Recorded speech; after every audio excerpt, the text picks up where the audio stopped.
السلام علیکم میرے سبھی لسنرز، آج میں پھر سے حاضر ہوں اپنے چینل اردو ناول زلاؤٹ پر دشمنی جاں ناول کے ساتھ، جس کی رائٹر ہیں فاطمہ شاہد، اور یہ اس کے 28ویں ایپیسوڈ ہے۔ جلدی سے ناول کو کنٹینیو کرتے ہیں۔ آپ چینل کو سبسکرائب کر لیں، ساتھ ساتھ لائک، شیئر اور کامنٹس کریں۔ ہسپتال کے لمبے کوریڈور میں دوپہر کی دھوپ کھڑکیوں سے چھن کر اندر آ رہی تھی، لیکن وہاں بیٹھے لوگوں کے دلوں میں اندھیرا چھایا ہوا تھا۔ صبح سے سیام ایک ہی بینچ پر بیٹھا بار بار گھڑی دیکھ رہا تھا، جیسے وقت اس کے ساتھ دشمنی پر اتر آیا ہو۔ ہر آتی جاتی نرس پر نظریں ٹکائے وہ کسی معجزے کی خبر سننے کو بے قرار تھا۔ اسی دوران رئیسہ کھانے کا تھرمس لیے تیزی سے اندر آئی۔ اس نے سیام کو بے چینی سے ٹہلتے دیکھا تو سیدھا اس کے پاس پہنچی۔ کیا کہا ڈاکٹرز نے؟ اس نے ہلکی ہانپتی سانسوں کے ساتھ سوال کیا اور کھانا بینچ پر رکھا۔ سیام نے دونوں ہاتھوں سے اپنا سر تھام رکھا تھا۔ اس کی آواز تھکن سے بھری ہوئی تھی۔ ابھی تک کچھ نہیں بتایا، بس انتظار ہی کروا رہے ہیں۔ وہ دھیرے سے بینچ پر بیٹھ گیا۔ رئیسہ نے اس کے کندھے پر ہاتھ رکھا، اس کی آنکھوں میں ہمت جگانے کی کوشش کی۔ سیام، اگر تم ایسے ہار جاؤ گے تو آنٹی انکل کو کون سہارا دے گا؟ سیام نے آنکھیں مون لی، دل کی کڑواہٹ زبان پر آ گئی۔ یار، مجھ سے فردان کی یہ حالت دیکھی نہیں جاتی۔ وہ جو ہر وقت ہنستا شرارتیں کرتا، آج یوں خاموش پڑا ہے جیسے سب کچھ چھین لیا گیا ہو۔ اس کی آواز رک رک کر نکلی، ضبط کمزور پڑنے لگا تھا۔ رئیسہ نے اس کا ہاتھ تھام لیا۔ اللہ بہتر کرے گا انشاءاللہ۔ میں تمہارے لیے کھانا لے کر آئی ہوں، پلیز تھوڑا سا کھا لو، پھر آنٹی انکل کو بھی دے دینا۔ بولتے بولتے اسے اپنے بازوؤں میں بھر گئی۔ اس کا دل چاہتا تھا کہ سیام کے سارے دکھ وہ اپنے اندر سمیٹ لے۔ سیام نے اس کی قربت میں لمحہ بھر سکون پایا۔ سوری رئیسہ، تم میری وجہ سے پریشان ہو۔ رئیسہ نے فوراً اس کی بات کاٹ دی۔ سیام، شرمندہ مت کرو پلیز۔ اس نے ہلکی خفگی سے اسے دیکھا۔ سیام کے لبوں پر تھکی سی مسکراہٹ آئی۔ Okay sorry. ابھی وہ دونوں بات کر ہی رہے تھے کہ سامنے سے ڈاکٹرز آتے دکھائی دیے۔ سیام کے دل کی دھڑکن تیز ہو گئی۔ رئیسہ نے بے اختیار اس کا ہاتھ تھام لیا۔ ڈاکٹرز قریب آئیں۔ مبارک ہو، مسٹر فردان خطرے سے باہر ہیں۔ تھوڑی دیر میں انہیں دوسرے کمرے میں شفٹ کر دیا جائے گا، پھر آپ لوگ ملاقات کر سکیں گے۔ یہ کہہ کر وہ آگے بڑھ گئے، لیکن ان کے الفاظ نے جیسے پورے ماحول کو روشن کر دیا۔ رئیسہ کی آنکھوں میں خوشی کے آنسو جھلکنے لگے۔ سیام، میں آنٹی کو بتاتی ہوں، وہ پریئر روم میں ہیں۔ اس نے روتے ہوئے مسکراہٹ چھپائی اور جلدی سے آگے بڑھ گئی۔ سیام نے جاتے ہوئے رئیسہ کو دیکھا، دل ہی دل میں اس کے یقین اور دعا کو سلام کیا۔ پھر اس نے آنکھیں آسمان کی طرف اٹھا دیں۔ یا اللہ، تیرا شکر ہے، تیرا شکر ہے۔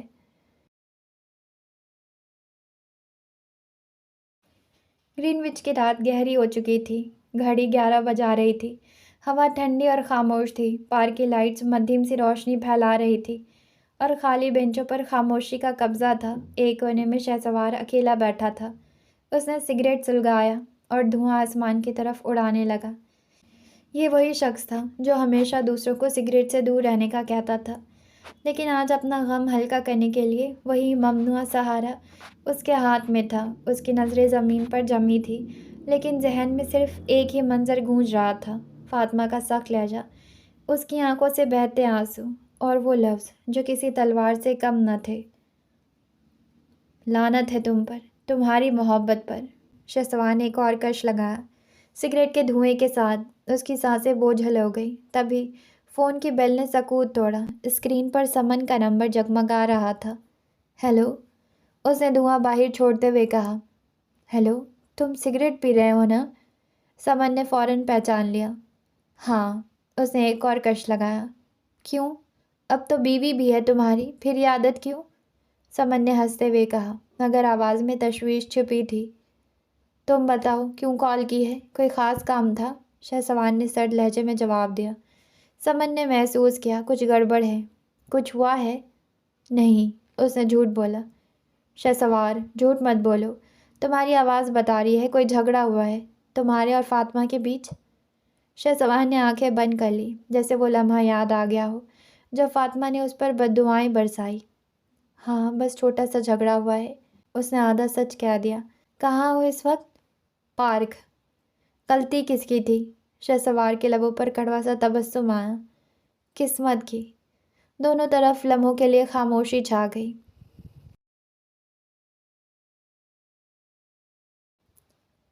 دوسری طرف فاطمہ تھی، وہ کمرے کے کونے میں ٹیک لگائے بیٹھی تھی۔ اس کی آنکھیں سوجی ہوئی تھیں، گال آنسوؤں سے تر تھے۔ وقت دیکھنے پر پتہ چلا کہ 11 بج چکے تھے۔ دل میں پچھتاوے کا بوجھ بڑھتا جا رہا تھا۔ میں نے سب غلط کہا، اپنا سارا غصہ اس پر کیوں نکالا؟ وہ کپ کپاتے قدموں سے فلیٹ سے باہر نکلی۔ ابھی وہ ادھر ادھر دیکھ رہی تھی کہ بڑی بھی سامنے آ گئی۔ فاطمہ، تمہارا شوہر ابھی تک نہیں آیا؟ بڑی بھی نے اسے دروازے میں کھڑے دیکھ کر پوچھا۔ فاطمہ نے ہچکچاتے ہوئے کہنا چاہا، مگر آواز گلے میں پھنس گئی۔ نہیں وہ… بیٹی کیا ہوا؟ آؤ میرے ساتھ۔ بڑی بھی اسے اپنے ساتھ اندر لے گئی۔ اب بتاؤ کیوں رو رہی ہو؟ بڑی بھی نے اس کے آنسو صاف کیے۔ فاطمہ پھوٹ پڑی۔ مجھ سے غلطی ہو گئی، میں نے اس کی بے عزتی کر دی، بددعائیں دی، اس کی محبت پر 1000 بار لعنت بھیجی۔ بڑی بھی نے غور سے سنا۔